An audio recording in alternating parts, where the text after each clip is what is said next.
वपसना शिविर की आलोचना नहीं करता हूं, सत्यनारायण जी की भी नहीं, लेकिन मैं मौन और संवाद का महत्व आपको समझा रहा हूं।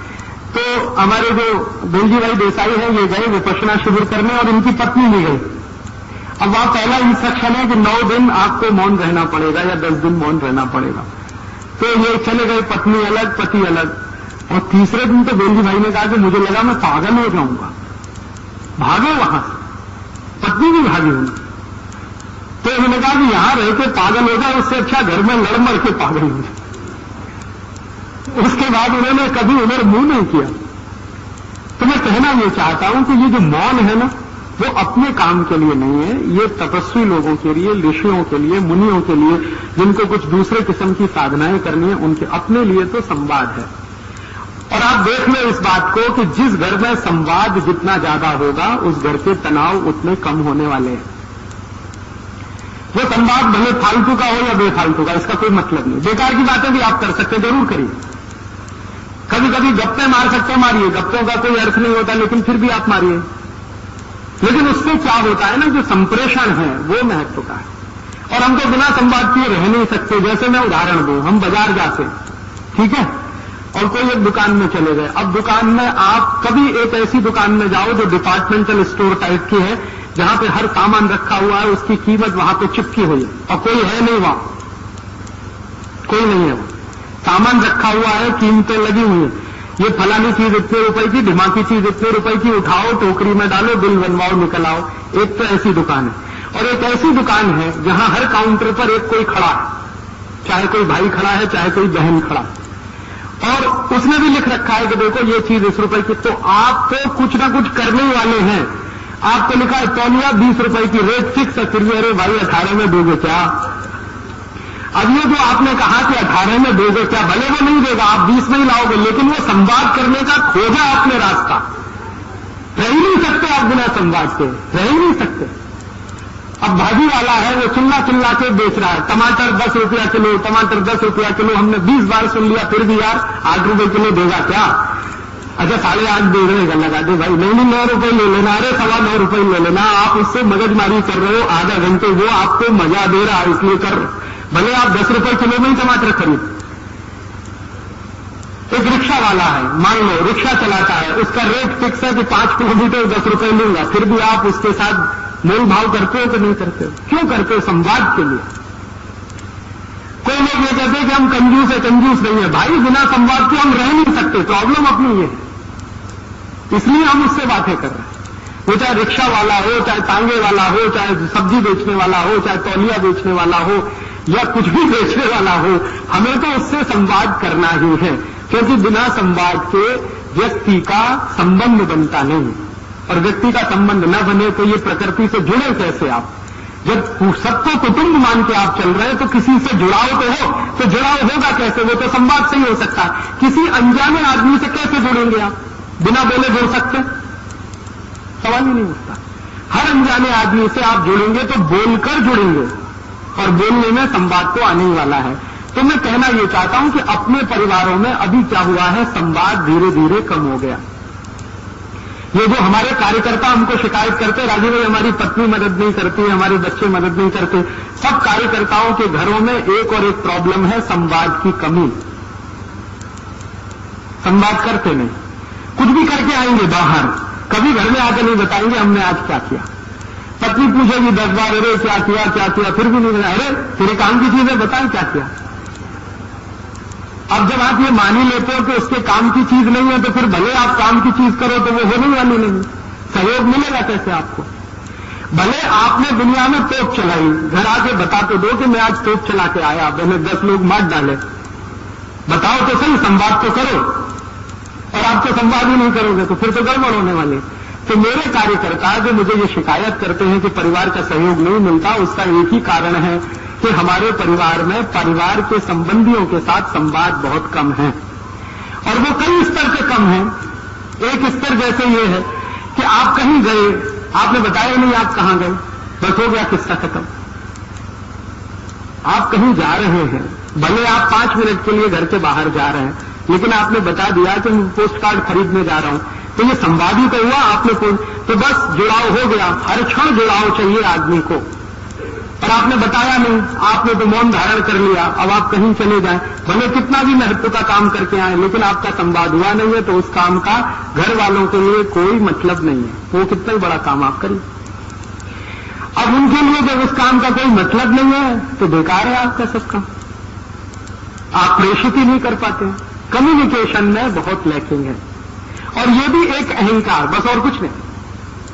हम क्यों बताएंगे, और क्यों बताएं, क्योंकि हम तो मालिक हैं इस घर के। अब वही गड़बड़ है, मालिक नहीं है भाई, आप इस घर के ट्रस्टी हैं। भगवान ने ये घर आपको थोड़े समय के लिए दिया है, हमेशा ये रहने वाला नहीं है आपके पास। मैंने आपसे कहा कोई सगा संबंधी हमेशा आपके साथ नहीं रहने वाला, कोई वस्तु आपके साथ नहीं रहने वाली, आपका शरीर आपके साथ रहने वाला नहीं, तो मालिक कैसे हो गए? मालिक तो आप तब हुए जो कोई चीज हमेशा आपके कंट्रोल में रहे। ये शरीर तक आपके कंट्रोल में नहीं रहेगा थोड़े दिन के बाद, फिर आप मालिक कैसे मानते हैं अपने आप को? तो जब हमारे मन में ये मालिकियत का भाव आता है कि ये परिवार के तो सब मुझसे छोटे हैं, क्योंकि मैं इनकी जीविका चलाता हूं, मैं इनका मालिक हूं, बस वहीं गड़बड़ हो जाती है और वहीं से संवाद टूटता है। संवाद जहां टूटेगा वहां पर बेरुखी आएगी, और वो बेरुखी धीरे धीरे बढ़ती चली जाएगी, और कोई दिन गुस्से में फटेगी, आपके घर में टूटने की नौबत आ जाएगी। दुनिया का कोई वकील, कोई जज आपको नहीं बचा पाए। मेरे मित्र हैं बंबई में, ये फैमिली डिस्प्यूट सुलझाते हैं जज हैं, वो कहते हैं को समझ में नहीं आता मैं क्या करूं। तो मैंने कहा कानून की किताब के आधार पर ये नहीं हो सकता, आप बस इतना करो कि पति पत्नी को कहो कि थोड़ा अहंकार कम करके एक दूसरे से क्षमा मांगना शुरू कर दें, एक दूसरे की प्रशंसा करना शुरू कर दें, घर टूटने से अपने आप बच जाएगा। और वो कहते यही नहीं होता, वो अपना वकील लेके खड़ा, ये अपना वकील लेके खड़ा, उसका वकील ये तुर्रम खा, उसका वकील ये तुर्रम, बस गया परिवार उसमें। तो वहां तक नौबत नहीं आए तो उसके लिए ये बहुत सरल है। और एक चलते चलते छोटी सी 2-3 आखिरी बातें कि अगर हम हमारे परिवार में एक भौतिक काम और कर सकें, एक भौतिक काम तो मैंने कहा कि सब साथ मिलकर खाना खाएं, संवाद के लिए वो बहुत जरूरी है। संवाद क्यों जरूरी है? क्योंकि जुड़ाव उसी से होता है आदमी का, हर क्षण संवाद हर बार नया जुड़ाव लाता है।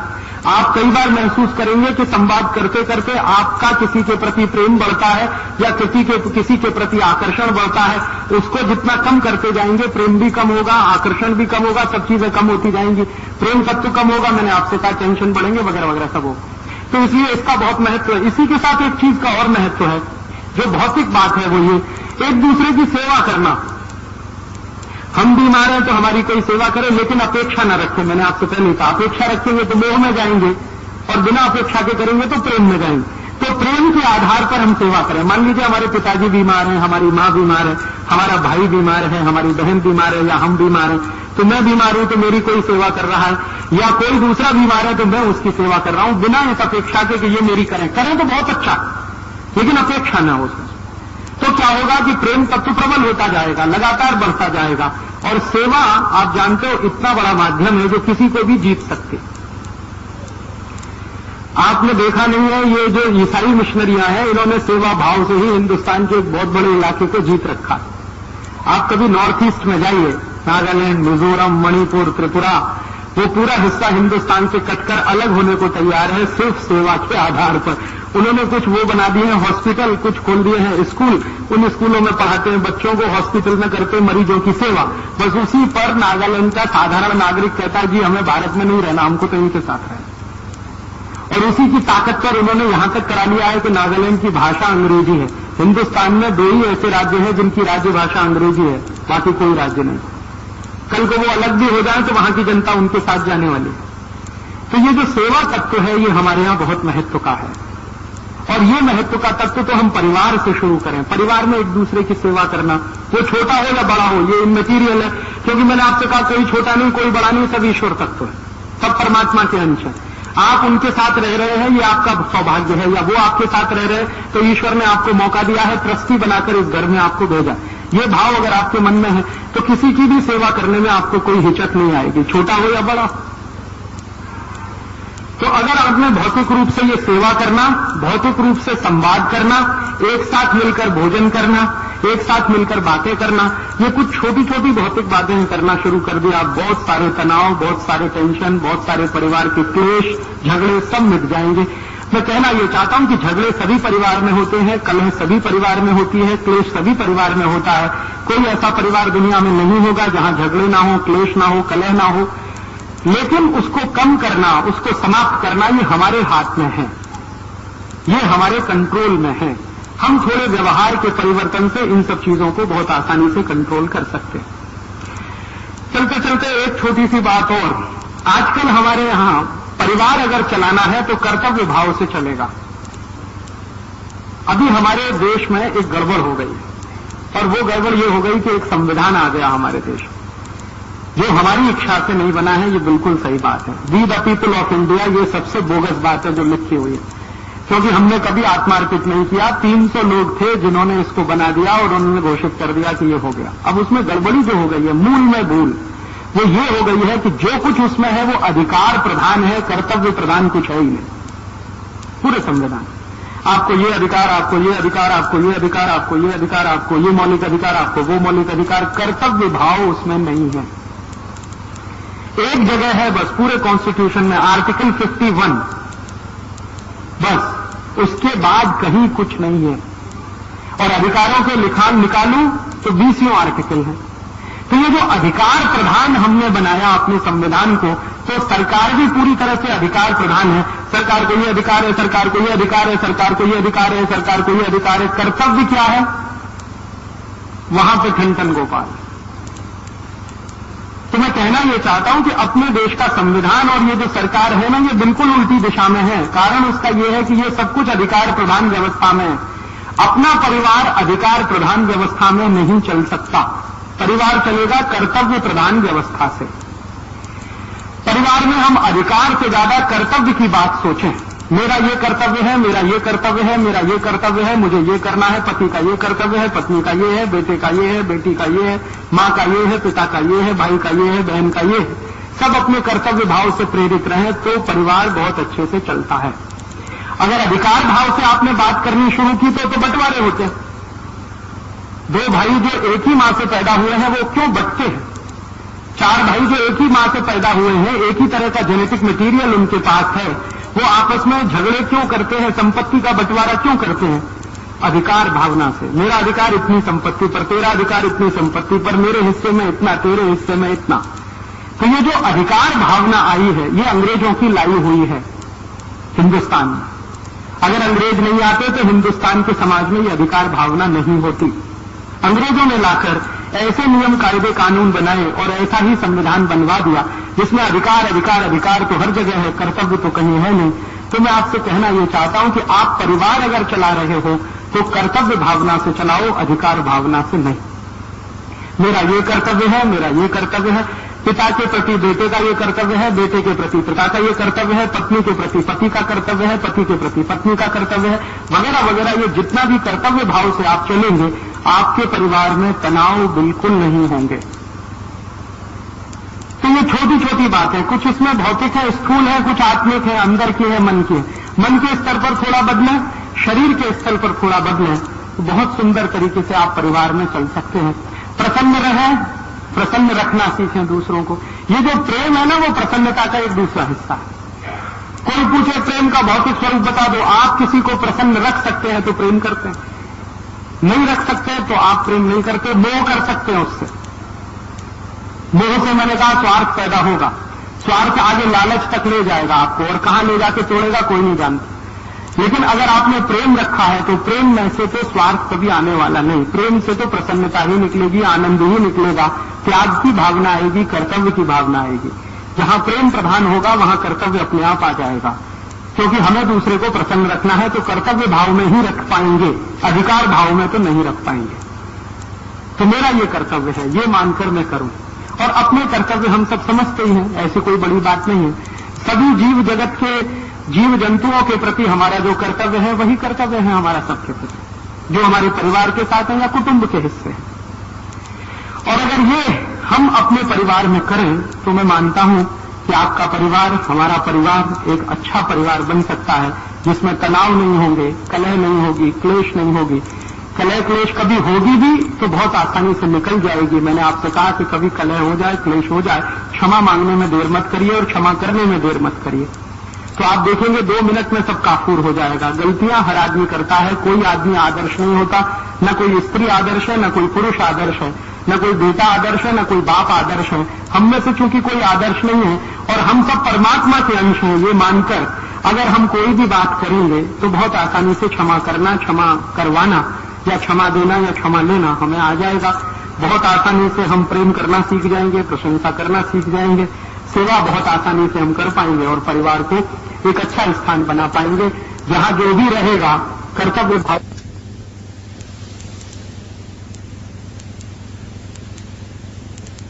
एक छोटी सी बात ये कहना चाहता हूं कि मैं ये जो कह रहा था ना परिवार में, ये मैं आपको एक गहरी बात कहना चाहता हूं, मुझे याद आ गई तो मैं कह दूं कि एक बार मैं एक बड़े संत से बहस कर रहा था।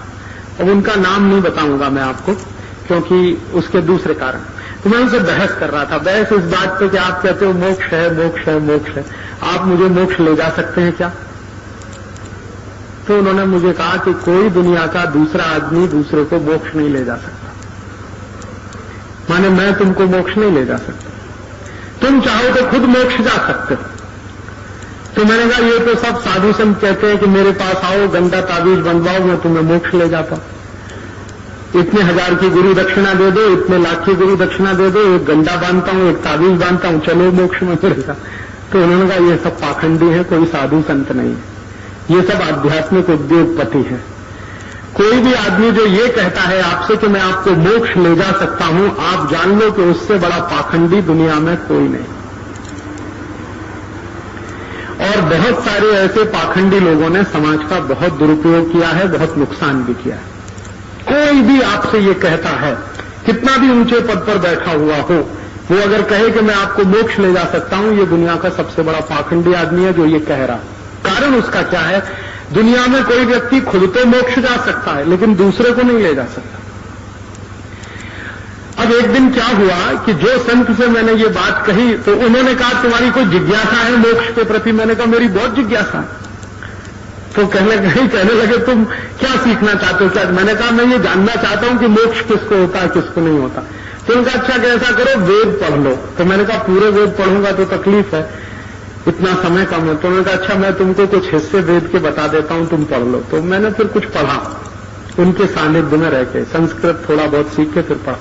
तब मेरे समझ में आया एक बहुत सुंदर बात हमारे वेदों में कही गई है, जो त्रिविध दुखों से मुक्त हो जाए और दूसरे को दुखों से मुक्त कराए वही मोक्ष जाता है। अब त्रिविध दुख क्या है? दैहिक, दैविक और भौतिक। दैहिक दुख माने शरीर का दुख, माने आप बीमार हैं, लाचार हैं, अपंग हैं, बेकार हैं वगैरह, ये सब दैहिक दुख। दैविक दुख माने भूकंप आ गया, अकाल पड़ गया, धरती फट गई, दावानल हो गया, ये दैविक दुख। और तीसरा भौतिक। भौतिक दुख माने गरीबी आ गई, भूखमरी आ गई, भूख से मरना पड़ रहा है, बिना कपड़े हम ठंड में ठिठुर रहे हैं, मर रहे हैं, ये भौतिक दुख। तो 3 दुख माने गए हैं दुनिया में, दैहिक, दैविक और भौतिक। तो जो व्यक्ति इन 3 दुखों से मुक्त हो जाए और दूसरे को मुक्त करवाने का काम करे वही मोक्ष जाने का अधिकारी है। अब आप उसमें बताओ कहां गंदा, कहां ताबीज और कौन सा आपको ये कहना, बताओ मुझे। और ये एक ऐसी बात है जिस पर मैंने हिंदुस्तान के कई साधु संतों से बहस की है। मैं उनसे कहता हूं कि आप बोलो आप इससे सहमत हो कि नहीं? तो कहते हैं हाँ बात तो सही है, क्योंकि इसको नकारेगा कौन? क्योंकि ये मेरी बात नहीं है, हजारों साल पहले कही हुई, वेदों में लिखी हुई ऋषि मुनियों की बात है। उपनिषदों में भी इस पर कई किस्से हैं, पुराणों में तो कई लोगों ने उसको अपने तरीके से व्याख्यायित किया। तो ये तो सत्य है। और हमारे यहां हिंदुस्तान में क्या होता है ना, सत्य हमेशा सनातन होता है। कलयुग भले आ जाए, द्वापर भले आ जाए, त्रेता भले आ जाए, सतयुग भले आ जाए, कृतयुग भले आ जाए, लेकिन सत्य तो सनातन है। सतयुग में भी वही है, द्वापर में भी वही है, त्रेता में भी वही है, कलयुग में भी वही है, कृतयुग में भी वही है। सत्य सनातन है हमारे यहां, सत्य कभी बदलता नहीं। तो ये सत्य है कि जो त्रिविध दुखों से मुक्त हो जाए और दूसरों को मुक्त कराए वही मोक्ष जाने का अधिकारी है। ये बात मेरे समझ में अभी आई है। तो अब कोई मुझे ये कहता है कि राजू भाई आप ये आजादी बचाओ आंदोलन क्यों चलाते हो? तो मैं कहता हूं मोक्ष जाने के लिए चलाता हूं। मैंने तो अब ये जवाब देना शुरू कर दिया। मैं किसी को ये कहता ही नहीं कि मैं कोई क्रांति करने वाला हूं, कि क्रांति होने वाली है, कि व्यवस्था बदलने वाली है कि नहीं बदलने। मैं तो ये कहता हूं कि भाई मैं त्रिविध दुखों से मुक्त होना चाहता हूं, दूसरों को कराना चाहता हूं, तो मैं मोक्ष जाने का अधिकारी हूं, इसलिए ये सब कर रहा हूं। आप भी अगर मेरे साथ मोक्ष चलना चाहें तो आप भी ये करिए। और हमारे यहां तो मोक्ष से ऊंची कोई चीज होती नहीं। हम कहते हैं ना जन्म जन्मांतर के दुखों से छूटना है, ये बार बार जन्म लेना, बार बार आना, फिर जन्म लेना, फिर आना, फिर जाना, ये काय को चक्कर चलाना, मोक्ष ही ले लो ना, हमेशा के लिए खत्म किस्सा। तो मोक्ष आप चलो, मैं भी चलूं, पूरा देश चले, तो इसका एक ही शर्त है कि आप त्रिविध दुखों से मुक्त हो जाओ और दूसरे को कराओ। तो आप दैहिक दुख से मुक्त हो जाओ। दैहिक दुख माने आपके शरीर में कोई कष्ट न रहे, तो आप संपूर्ण स्वस्थ रहो। दूसरा, दैहिक दुखों से मुक्त हो जाओ, माने कहीं भूकंप आ गया, धरती कंप आ गया, भूचाल आ गया और उसमें आप फंस गए हैं, तो उस दुख से मुक्त हो और दूसरे को भी करा दो। कोई भूकंप में मर गया है, कोई भूकंप में फंस गया, उसकी मदद कर दो, वो भी दुख से बाहर आ जाए। और भौतिक दुख से माने गरीबी, भूखमरी, बेकारी से आप दूर हो जाओ और दूसरे को भी दूर कराओ। तो ये 3 काम आप करो, 3 काम मैं करता हूं, हम दोनों मोक्ष चलेंगे, पूरे हिंदुस्तान का 105 करोड़ का मोक्ष हो जाए। अब अगर आपको ये बात समझ में आती है कि मोक्ष जाने का ये रास्ता है, तो आपको वही करना पड़ेगा जो मैं कर रहा हूं। क्योंकि दैहिक दुख से आप मुक्त हो गए, ठीक है, आपने योग किया, प्राणायाम किया, आपने साधना की, दवा खाई, ये किया, आप तो दैहिक दुख से मुक्त हो गए। लेकिन दूसरे को अगर नहीं कराया तो आप तो रह गए यहीं, तो फिर तो मोक्ष नहीं होने वाला। तो आप हो जाओ मुक्त, फिर दूसरे को करा दो। आप दैहिक दुख से मुक्त हो जाओ, दूसरे को करा दो। भौतिक दुख से मुक्त हो जाओ, दूसरे को करा दो। तो आप भी मोक्ष चलो, मैं भी मोक्ष चलूं, ये बार बार जन्म जन्म का चक्कर ही फट जाए। तो इसलिए ये आजादी बचाओ आंदोलन में करता हूं। अभी मुझे इसका बहुत अच्छा जवाब मिल गया। कोई पूछता है आप क्यों करते हो? कोई कहता राजीव भाई के मन में प्रधानमंत्री बनने की इच्छा है, कोई कहता ये एक दिन पार्लियामेंट में जाने वाले हैं, कोई कहता ये कोई पार्टी बनाने वाले हैं, कोई कहता ये मंत्रिमंडल बनाने वाले हैं। अभी मैं सबको कहने वाला हूं कि मेरी एक ही इच्छा है कि मुझे मोक्ष हो जाए, माने अगली बार मुझे जन्म न लेना पड़े। तो उसके लिए तो ये शर्त है और वो शर्त की पूर्ति मैं कर रहा हूं, उसी के लिए ये आजादी बचाओ आंदोलन चला रहा हूं। तो आप अगर इस तरह का कोई काम करें अपने जीवन में, तो आप भी इन तीनों दुखों से मुक्त होंगे, दूसरे को कराएंगे। तो इसके लिए हम आजादी बचाओ आंदोलन चलाते हैं। अब आप इसमें कुछ अगर मदद कर सकें तो करिए। क्या मदद कर सकते हैं? हम दूसरों का दुख दूर करने के लिए क्या क्या करते हैं? जैसे बहुत सारे गरीब लोग हैं देश में, बेरोजगार हैं, उनको ज्यादा से ज्यादा रोजगार मिले, उसके लिए रात दिन हम लगे रहते हैं। तो कैसे हो? वो कुछ सामान बनाए, उनका सामान बाजार में बिके, वो सामान बेचकर उनको मुनाफा हो ताकि उनका जीवन चले। तो इसलिए हम छोटे छोटे उद्योग, कुटीर उद्योगों को समर्थन देते हैं और लोगों से कहते हैं कि ये बड़े बड़े विदेशी माल मत खरीदो, छोटे छोटे स्वदेशी कुटीर उद्योगों का माल खरीदो, ताकि उन गरीबों का रोजगार बने, उनका भौतिक दुख दूर हो जाए। इसी तरह से दैविक दुख दूर करने के लिए अभी जब भूकंप आया, आपने शायद सुना होगा, भयंकर भूकंप आया गुजरात में, तो हम सब आजादी बचाओ आंदोलन के कार्यकर्ता 3 महीने अपना सारा काम धाम छोड़कर वहां गए। और क्यों गए? कि जिनके ऊपर वो दैविक आपत्ति आई है उनको थोड़ा मदद करें, उनका थोड़ा दुख दूर करें। तो दवाएं बांटने का काम हमने किया। और किसी ने मुझे कहा कि आप ये क्यों करते हो? तो मैंने कभी ये नहीं कहा कि हम ये स्वार्थ के लिए, हमने कहा कि भैया हम तो इसलिए करते हैं कि हमें मोक्ष जाना, हमें मालूम है कि इनको दैविक दुख आया है। अब इनका दैविक दुख अगर हम दूर करा दें तो हमें मोक्ष जाने की एक सीढ़ी आगे मिल जाएगी। तो इसलिए तो हम ये करते हैं। इसलिए नहीं कर रहे हैं कि हमें कोई परोपकार करना है। परोपकार हो रहा है, वो तो उसका दूसरा हिस्सा है। हमें तो मुख्य ये है कि मोक्ष जाना है, इसलिए हम ये सब कर रहे हैं।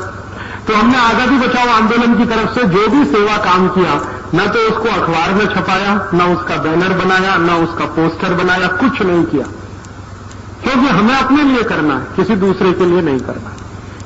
तो अगर आप ऐसे कुछ काम अपने हाथ में ले लें जिनसे आप ये दूसरों के दुखों को दूर करा सकें, और मैं मानता हूं कि जो मनुष्यता है या जो इंसानियत है तो इसी बात से नापी जाती है कि आप अगर दुखी नहीं है तो दूसरे को भी दुखी न होने दें, उसी में आपकी मनुष्यता और इंसानियत झलकती। तो अगर आप ऐसे काम में हमारी कुछ मदद करेंगे तो आप भी इस मोक्ष जाने के रास्ते पर चल सकेंगे, ये निवेदन मेरा है। तो आजादी बचाओ आंदोलन का जो काम है उस काम का आप मदद करें। ज्यादा से ज्यादा स्वदेशी सामान खरीदें, छोटे छोटे उद्योगों के सामान खरीदें ताकि उनका दुख दूर हो। देश का पैसा विदेश में न जाने दें ताकि देश को कर्ज न लेना पड़े, फिर हमें दूसरे दुख में न फंसना पड़े। कहीं कोई प्राकृतिक आपत्ति आ जाए तो तुरंत सेवा के लिए दौड़ पड़े ताकि आप जो दुख से गुजर चुके हैं या नहीं गुजरना चाहते वो दूसरा ना गुजरे।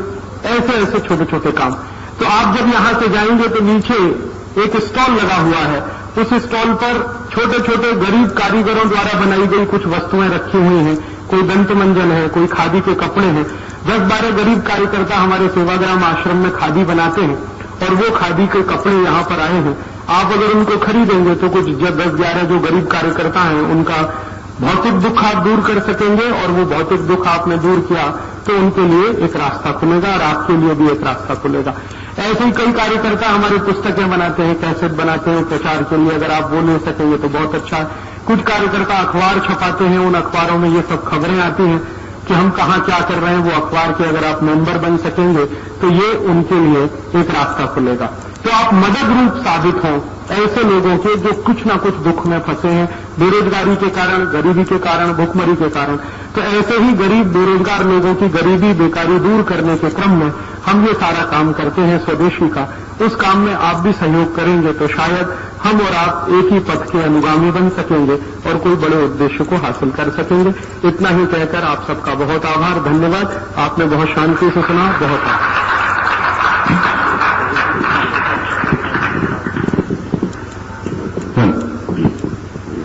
बहुत बहुत धन्यवाद श्री राजीव दीक्षित जी।